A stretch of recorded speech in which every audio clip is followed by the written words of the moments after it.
you, Chairman. How many investigators were there? Hired a total of 2 investigators, and that was laid out, I think you heard that from Chairman Longoria Right. as he presented. And so essentially, but there were 5 people that were hired. Was it 5 or 6 that were hired? 6. Okay. So I misunderstood. I thought there was 5. So how were they chosen?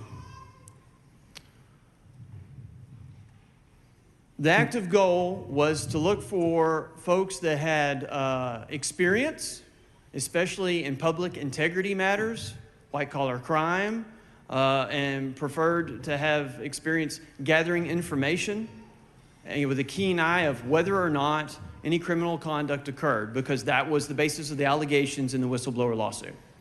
So we're all, I will accidentally say 5 because that's what I have written in here, but were they all from the same city or county? No. Had they all worked in Harris County in the past? To my knowledge, off and on, they may have, but not all of them at the same time. Would you be surprised if I told you that of the 5 that I was aware of, all 5 of them worked in Harris County with the vice chair of the committee that you're the chair of that initiated this resolution? Would you be surprised by that? I also wouldn't be surprised, as you have Chairman Dutton behind you, that Harris County has over 2 million people and a lot more attorneys and investigators than many other jurisdictions around the state of Texas. Would you be surprised to find out that 3 of those 5 were fired by their district attorney at one point? I believe that you will also learn that they have experience that spans decades and oftentimes worked in environments that swayed and ebbed and flowed pursuant to elected officials. Are you aware that 3 of the attorneys vote in Democrat primaries and one of them switched to be a Democrat in primaries in 2020? I do not care how they voted in a primary or an election in Harris County. What I do care about is their work product, their ability to conduct themselves professionally, and to provide an opportunity to gather detailed information on behalf of the General Investigating Committee. Do you see how it could appear or it could be perceived by anyone in the building or outside the building when they're Democrats? Could you see how it could appear that it's politically motivated investigation? No, on their behalf. I could also see that multiple of those persons that we hired to work for us also worked in the U.S. Attorney's Office for a Republican appointee from a Republican president. So, no, I do not see that appearance. I believe perception is truth to the person that perceives. So if someone perceives something, it's truth to them, whether it's truth or not. And so I think the hiring and where they're from and the fact that they were fired and that they're Democrats could create the perception that this was politically motivated. I disagree completely with you.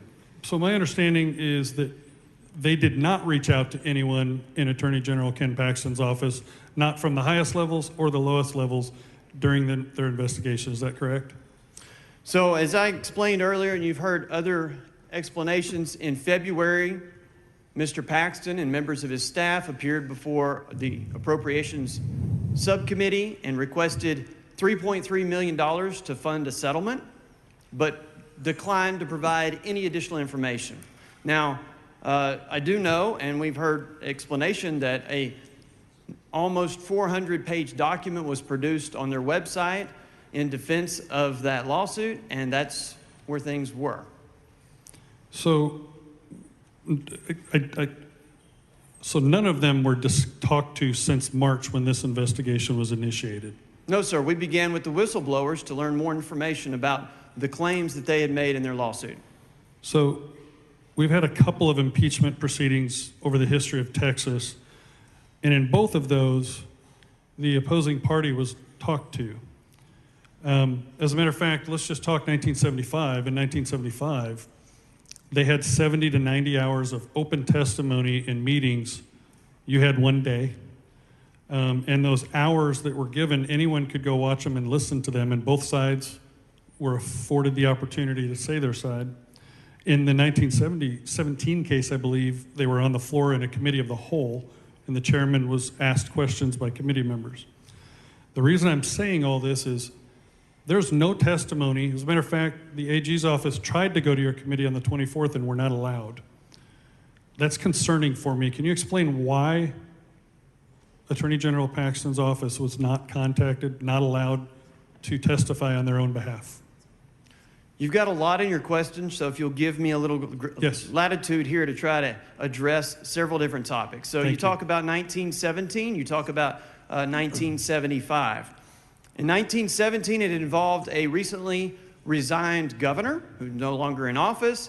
In 1975, it involved a district judge from a single county in the state of Texas. Those both involved an era in which didn't contain current House rules that were designed to put the power of adopting articles of impeachment into a committee such as general investigating. So therefore you saw, as you mentioned, a committee of the whole, and I explained that in a memorandum that we provided to this body yesterday. Comparatively to a recently resigned governor or a district judge in a single county in the state of Texas, we are talking about an accused person that is currently in the highest elected office for an attorney in the state of Texas. He sits in that office and can use the significant powers granted to the Attorney General to do a lot of different things. And that makes it very concerning whenever you're going through this process. As you've seen in the last few days, we have seen literally the Attorney General use his agency to lobby this legislature. We have seen the Attorney General call people on the floor. When you say that, lobby. you're making accusations. I hadn't heard that. I'm not saying it's not true, but you're levying that like that is actual truth. Did he call your office? No, he did not call my office, Okay. but I'm familiar with the fact that there are members on this floor that have received telephone calls from the Attorney General. So are you aware just that, the last few days. Are you aware that in 1975, they didn't give us 48 hours to decide. They gave us both sides of the story, and they gave 3 weeks to decide. Why are we given 48 hours to make this decision and be here today? I feel like it's rushed. I perceive that it could be political weaponization. And I'm asking, why are we given 48 hours when in 1975 they were given 3 weeks with both sides of the story? You know, if you'll look at the investigatory process in 1975, it lasted approximately 50, 60 days.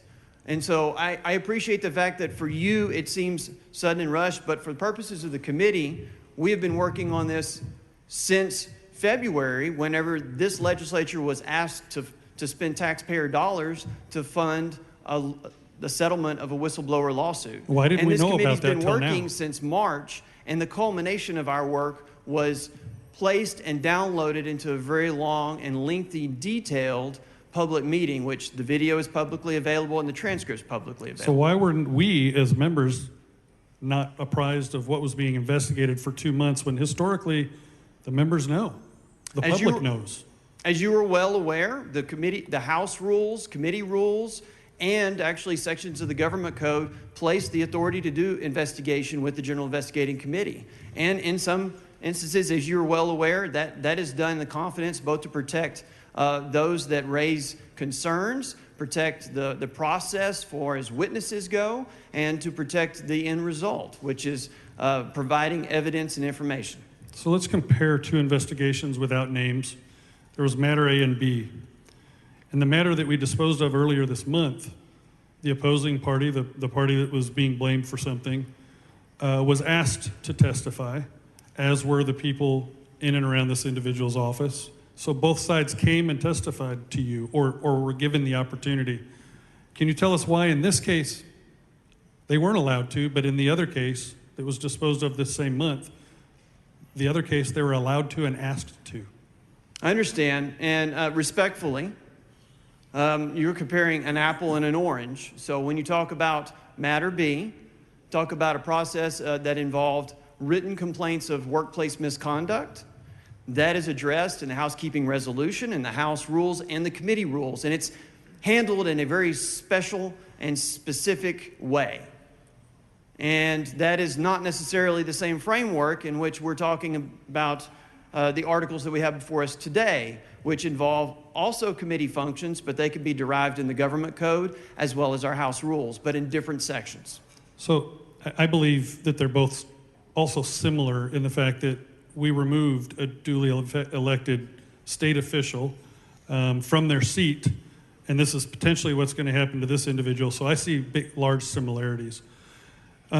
A couple of other small questions that I want to close out with is, are you aware that both Trump and Cruz made statements about this today? Are you aware that they both did? I'm not advised. Okay, they both did, and I'll spare the body some of the statements that Trump made because I don't want to engage in personalities. But Ted Cruz, are you aware that he's a constitutional attorney? I'm not advised.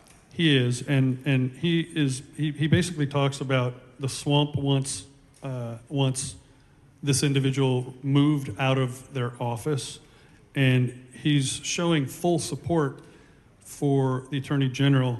I'm just wondering if you have any statement about that when he's actually seen recently one of the most egregious impeachments in the history of the United States, and he's speaking about it. Do you have any statement about that?